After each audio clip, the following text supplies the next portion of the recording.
धर्म के चार पैर हैं, सत्य, दया, तप और दान। देखो भाई, आपके जीवन में ये पक्का नहीं है कि तुमने हमेशा सत्य बोला होगा, कहीं कहीं झूठ भी बोला होगा। सत्य,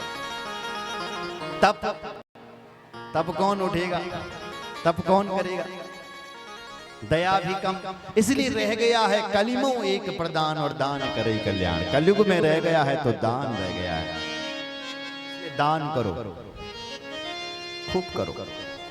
बोलो जय श्री राम। इस कलिकाल में अगर किसी को सिद्धि चाहिए, बोल सिद्धि, तो आप प्रतिमा पूजा करो, अपने अपने घर पर लड्डू गोपाल रखो, शालिग्राम रखो, या भगवान का शिवलिंग रखो, उसकी पूजा करो। तादृशं पुण्य पापं वा तादृशं फलमेव हि दिव्य देहांग भेदेन न्यून वृद्धि क्षयादिकम्। न्यून वृद्धि क्षयाधिकम्। आपके यहां वृद्धि होगी। दूसरी, अग्नि पूजा। अपने घर पर एक संकल्प और लो कि हम 6 महीने में अपने घर पर एक हवन कराएंगे, एक पाठ करवाएंगे, कोई कमी नहीं आएगी, आपके यहां बढ़ेगा। अपने कुल पुरोहित को बुला करके 6 महीने में एक बार यज्ञ कराओ, घर पर पाठ कराओ। जहां 6 महीने बाद हवन होता है, वहां की नकारात्मक ऊर्जा सब दूर भाग जाती है उस घर की। अगर कहीं की नजर लगी हुई बल ना, हम सब दूर भाग जाते, इसलिए कराओ, पाठ कराओ। अग्नि पूजा, अग्नि पूजा परा नित्यम गुरु पूजा रतास्तथा ब्राह्मणानां तृप्तिकरा सर्वे स्वर्गस्य भागिना। अग्नि पूजा, अग्नि देवता की पूजा करो। देखो भाई, सुनो जरा, भगवान का बल दुई मुख छौ, कति मुख बोलो, 2 मुख हैं। कौन कौन से? एक अग्नि और दूसरा ब्राह्मण। और इन दोनों मुखों से भगवान खाते। कैसे? अग्नि में स्वाहा स्वाहा स्वाहा। जब आप स्वाहा स्वाहा करते हो तो आप भगवान को भोजन करवा रहे हैं। और ब्राह्मणों के मुख में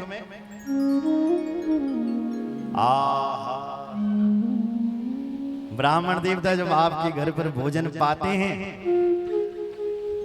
और जब डकार लेते हैं, सुनिया लो जरा, उस डकार से बल भगवान प्रसन्न हो जाते हैं। भगवान कहते हैं, मैं आपके अग्नि की स्वाहा स्वाहा करने से तृप्त नहीं होता हूं, मैं तो ब्राह्मण की डकार से प्रसन्न होता हूं। श्रीमद् भागवत में भगवान कहते हैं, नाहं दधामि यजमानः विर्विताने स्योचार कृतपुत हुत भुंग मुखेन ब्राह्मणस्य मुखतश्चरतो नुघासम् तुष्टस्य वज्ञ निज तै निज कर्म पाकै। भगवान कहते हैं, जब ब्राह्मण का मुख मावल घी का परांठा और रोटी जाती है, जरा आह, ब्राह्मण देव जो तुम्हारे घर में घी वाला परांठा मालपुआ खाता है ना, और जब डकार लेता है, सुनिया जरा, डकार से भगवान कहते मैं प्रसन्न हो जाता हूं, क्योंकि ब्राह्मण ही तो भगवान का प्रत्यक्ष मुख है। आजकल हमारी बड़ी सेवा हो रही है ऊपर प्रधान जी के यहाँ। ताली बजाओ। महाराज क्या खाओगे आप, क्या मंगवाए आपके लिए? बोलो जय श्री राम। जरा ताली बजाओ इस परिवार के लिए, दिन रात सेवा में लगे बेचारे, 3:30 बजे उठ जाते हैं। क्या नाम है उनका? सिंह रावत जी। जरा तालियां बजाओ। पूरा परिवार उनका सेवा में लगा हुआ है। सुबह उठ जाओ। देखो भाई, ब्राह्मण की चरण पड़ने से आपका घर तीर्थ हो जाता है। ये मैं नहीं कह रहा हूं, हमारे शास्त्र में लिखा हुआ, यदि गृहस्थ तीर्थ पादिया, यदि गृहस्थ तीर्थ पादिया, पादा तीर्थ विवर्जिता। अरे जिस ब्राह्मण, जिस व्यक्ति के घर में, जिस गृहस्थी के घर में ब्राह्मण की चरण पड़ जाते हैं, वो घर तो अपने आप में तीर्थ हो जाता है। सुन रहे हो? और जखबल संत और ब्राह्मण को चरण न पड़ता, वो घर कैसा है? ब्यालालय द्रुमावेते परिक्ताखिल संपदा। ब्यालालय, ब्याल कहते हैं सर्पों को, जैसे फलों से लदा हुआ वृक्ष तो है, पर क्या करें, बड़े बड़े सांप रहते हैं उस वृक्ष के ऊपर। आपके यहाँ क्या होते हैं? सब आम होते हैं, यहाँ आम। तो जैसे आम का पेड़ है आपके गांव में, सुंदर पेड़, और बड़े सुंदर सुंदर आम लगते पेड़ पर। जैसे आम फलों से भरा हुआ पेड़ तो है, फल भी बहुत अच्छे अच्छे लगते हैं आम के, लेकिन क्या करूं, जब ते डाला मत घरों में बैठे सांप बैठे हुए मोटे मोटे। अब बताओ, उस वृक्ष के कोई फल खा सकता है? नहीं। क्या उस वृक्ष के नीचे कोई बैठ सकता है? नहीं। किस मतलब का है वो वृक्ष? उसी प्रकार किस मतलब का है गृहस्थी का वो घर, जिस घर में संत और भगवंत चरण नहीं पड़े। घर तो वो है जहां महापुरुषों के चरण पड़ जाते हैं, फिर वो घर अपने आप में तीर्थ हो जाता है। बोलो भक्त वत्सल भगवान की जय। दूसरी, गुरु पूजा रतास तथा गुरुदेव पर श्रद्धा रखें।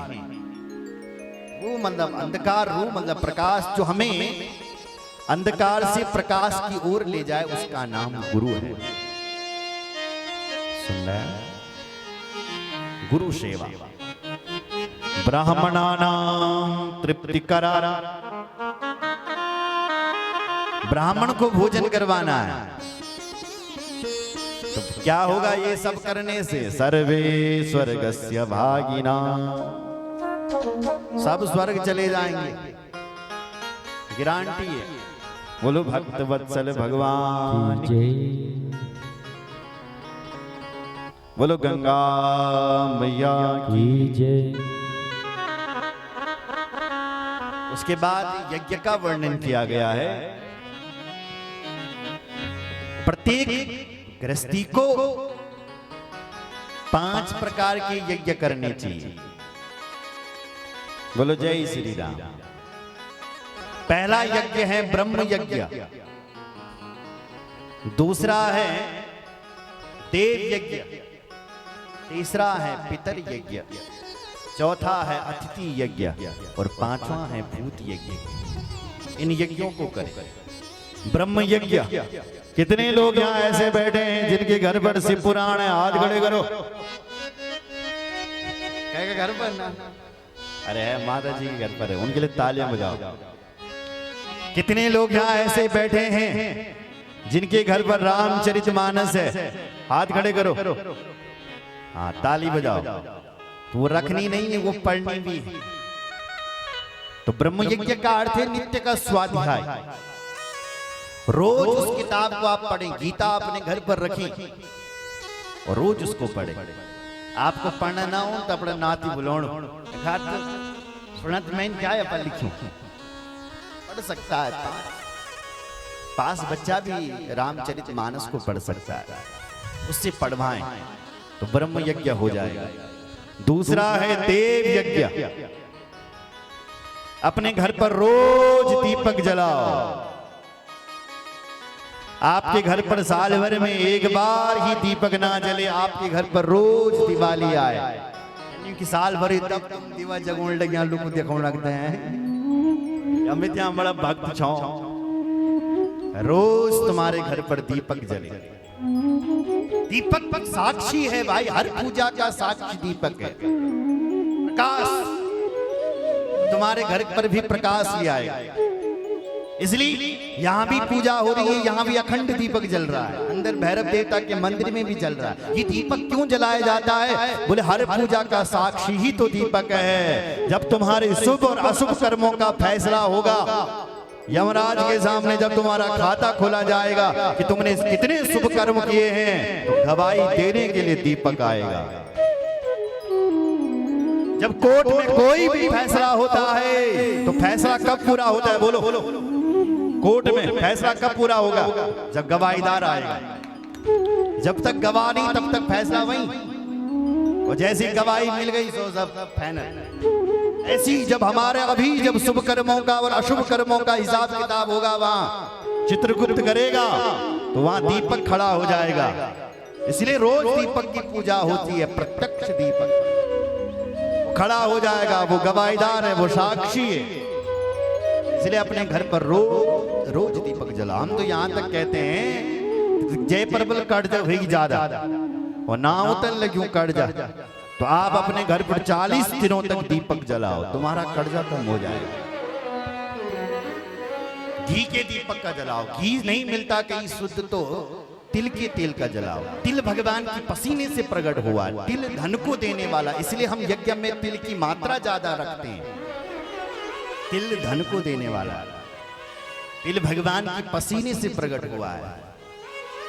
तिल के तेल का दीपक जलाओ। बोलो जय श्री राम।